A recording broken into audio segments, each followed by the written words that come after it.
മഹാരാജ കണ്ടു മക്കളെ, എന്നാ ഒരു കിടിലം പടമാണ്. നമ്മൾ മൈൻഡ് ബ്ലോയിങ് അല്ലെങ്കിൽ ഔട്ട്സ്റ്റാൻഡിങ് ഈ വാക്കൊന്നും ഉപയോഗിച്ചപ്പോൾ പുതുതായിട്ട് ഏതെങ്കിലും വേർഡ്സ് കണ്ടുപിടിക്കേണ്ടി വരും. സോ ഇതിന്റെ നറേഷൻ ആയാലും അതുപോലെ സ്ക്രീൻ പ്ലേ ആയാലും എല്ലാം കിടിലം തന്നെയാണ്. ഫുൾ ക്രെഡിറ്റ്സ് കൊടുക്കേണ്ട ഇതിന്റെ ഡയറക്ടറൊക്കെ തന്നെയാണ്. ചില സീൻസ് നമ്മൾ പറയില്ലേ, ഫ്രെയിം സ്പീക്സ് എന്ന് പറയില്ലേ, ഈ മറ്റേ അനുരാഗ് കശ്യപ് ആ കുട്ടിയുടെ കാലിൽ ഉമ്മ വെക്കുന്ന ഒരു സീന്, അത് കഴിഞ്ഞപ്പോ മറ്റേ ലോക്കറ്റ് കാലിന്റെ ഷേപ്പിൽ, അതേപോലെ തന്നെ അവസാനം ഈ കാൽപാദത്തിൽ പോയിട്ടാണ് ഈ ബ്ലഡും അതുപോലെ ലോക്കറ്റ് ഒക്കെ വീണത്. എങ്ങനെ ഒരു മനുഷ്യന് ഇങ്ങനെ ആലോചിക്കാൻ പറ്റുന്നതാണ് ഞാൻ ആലോചിക്കുന്നത്. പെർഫോമൻസ് വെച്ച് എല്ലാവരും അടിപൊളി പെർഫോമൻസ് തന്നെയാണ്. Vijay Sethupathi, performer Vijay Sethupathi is back നമുക്ക് പറയാം. ഇതാണ് വിജയ് സേതുപതി 50ാമത്തെ പടം. ശരിക്കും അരൺമനയിൽ 4 ആവേണ്ടതാണ്. നന്നായി അതിൽ അഭിനയിക്കാതിരുന്നത്. അഭിരാമി ആയാലും പിന്നെ ഇതിൽ നല്ല ശിവൻ പറഞ്ഞ ക്യാരക്ടർ ചെയ്ത ഒരാളുണ്ടായിരുന്നു. അയാളൊന്ന് കൈ കിട്ടി തല്ലിക്കൊല്ലാൻ, അങ്ങനെയായിരുന്നു ആളുടെ പെർഫോമൻസ്. അതുപോലെ അനുരാഗ് കശ്യപ് ഇങ്ങനത്തെ റോൾസ് ആണ് മൂപ്പര് ചെയ്യേണ്ടത്. അല്ലാതെ ലിയോയിൽ പോയിട്ട് തന്നിക്കാൻ പോട വന്ന ആളാവല്ല ചെയ്യേണ്ടത്. കുറെ വയലൻസ് ഉണ്ട് ഈ സിനിമയിൽ. പക്ഷെ ഇത് തിയേറ്ററിൽ മിസ് ചെയ്ത് തന്നെ ഏറ്റവും വലിയ തെറ്റാണ്. സോ നെറ്റ്ഫ്ലിക്സിൽ അവൈലബിൾ ആണ്. കാണാത്തവരുണ്ടെങ്കിൽ എന്തായാലും കാണാം. അടിപൊളി. മന്ദാകിനി തിയേറ്ററിൽ അത്യാവശ്യം ഹിറ്റ് ആയിട്ടുള്ള ഒരു പടമായിരുന്നു മന്ദാകിനി. ഇപ്പൊ OTT സ്ട്രീം ചെയ്യുന്നത്, മനോരമ മാക്സിലാണ് പടം സ്ട്രീം ചെയ്യുന്നത്.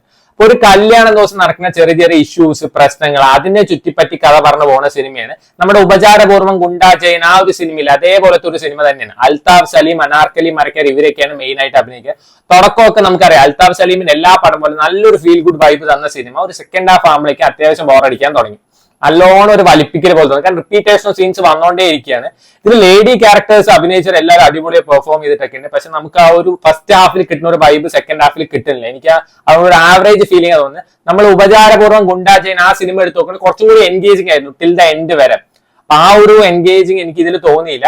മനോരമ മാക്സിൽ അവൈലബിൾ. നിങ്ങൾക്ക് സമയം പോണില്ല, വെറുതെ ഇരിക്കാന്ന് വെച്ചാൽ കണ്ടു നോക്കാൻ പറ്റും. അത്യാവശ്യം കുഴപ്പമില്ലാത്ത ഒരു പടമാണ്. സ്ത്രീ സിനിമ എല്ലാവർക്കും ഇഷ്ടമാണല്ലോ. അതേപോലത്തെ ബോളിവുഡിൽ നിന്ന് ഇറങ്ങിയ ഒരു പടമാണ് കക്കൂത. അപ്പൊ സ്ത്രീ സിനിമയിൽ എങ്ങനെയായിരുന്നു, നമ്മൾ ചുമരിൽ എഴുതി വെക്കും, ഓ സ്ത്രീ കല്ലാനാണ്, അങ്ങനെ എഴുതി വെച്ച് സ്ത്രീ വന്നിട്ട് ആ പ്രേതം വന്നിട്ട് ആൾക്കാരെ പിടിച്ചുകൊണ്ടു പോകും, അങ്ങനെ ആയിരുന്നല്ലോ. പക്ഷെ കക്കൂതയിൽ എങ്ങനെയാണെന്ന് വെച്ചാൽ ആ പ്രദേശത്തെ എല്ലാ വീടുകൾക്ക് 2 വാതിലുണ്ട്. ഒരു വലിയ വാതിലും ഒരു ചെറിയ വാതിലും. എല്ലാ ചൊവ്വാഴ്ച 7:15 ആ ചെറിയ വാതിൽ തുറന്നിട്ടില്ലെങ്കിൽ ഈ പ്രേതം ഉള്ളിക്ക് വരും.